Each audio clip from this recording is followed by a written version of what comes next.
Are we settled? Thank you very much, colleagues, members of the media.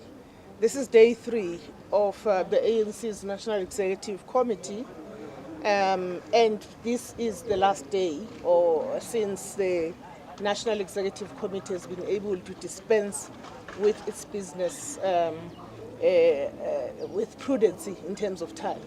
And that is why we are left with just 2 items that we're going to be looking at today. One being the report of the investigative panel on the management of the candidate list in the run-up to the 2024 general elections, as well as in the post-2024 elections. This team will come back and report to the ANC about how that process of nominating candidates to Parliament, to the 2 houses of Parliament, the National Assembly and the National Council of Provinces, the provincial legislatures, how that process was managed in terms of all the principles of justice, fairness, and with due regard for redress. So those are the things that are going to be presented just now as I speak. The report of that panel, that we were responding to some irregularities that were perceived about sometimes the involvement of an official or 2 in changing the candidate list. It's a very positive report, and it gives us the evidence of whether this was done or not. We're wanting to do this so that there are lessons learned going into the future. And so that is the item for discussion this morning. The second one is the report of the Integrity Commission. As you know, matters of the Integrity Commission are handled by the Integrity Commission itself. So we are now going to have Reverend Frank Chikane presenting their report to the National Executive Committee. The NEC will then develop a view of that report, and we will communicate the decision of the NEC in respect of the work and the particular reports that are going to serve before the NEC today still. And of course, last night we had occasion to discuss the matter of the state of the Tripartite Alliance, and just to say that we will ventilate this matter thoroughly in the upcoming briefing of the Secretary General. Safe to say that there was huge resonance on the part of the National Executive Committee in saying that this is a historic as well as a revolutionary alliance that we have, and that we will break whatever back we need to break to ensure that this alliance is fortified, is made stronger for the sake of our heritage, but also for the sake of the national democratic revolution to which both the SACP and the ANC are adjoined. I will leave it at that and take questions. Thank you very much. Good morning, Ms. Mahlengi.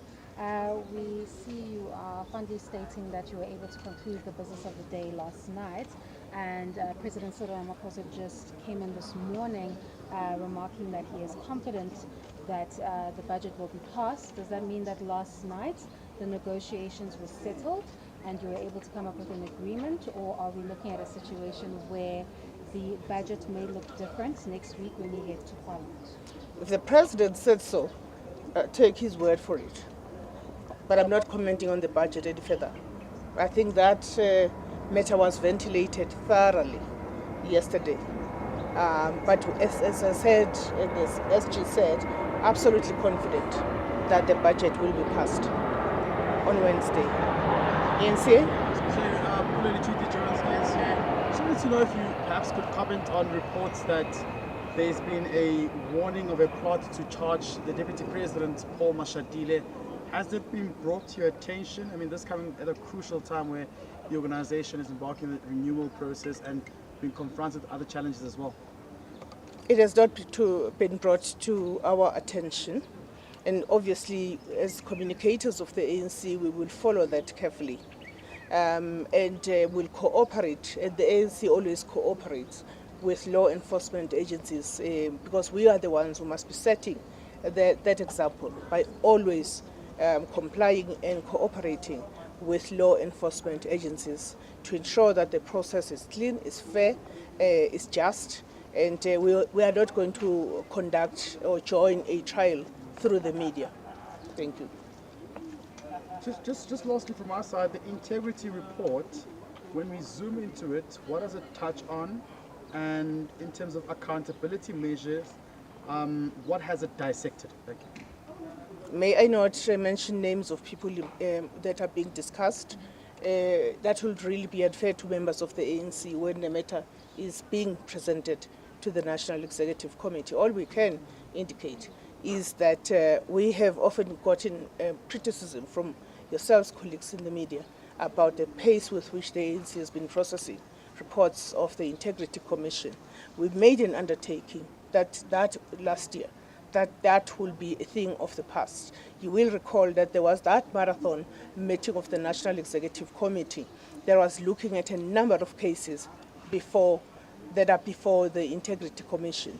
We are making it a standard item on the agenda of every NEC meeting to receive reports, to make sure that cases that are being processed by the Integrity Commission do get concluded, and we can give comfort to our members that this structure that was set up as part of the renewal of the ANC indeed is being given the seriousness or taken with the seriousness that it deserves.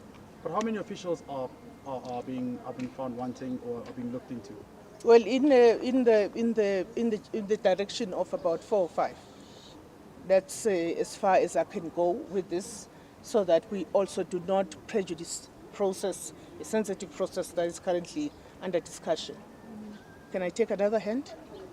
It does look like I don't see any hand. So thank you very much.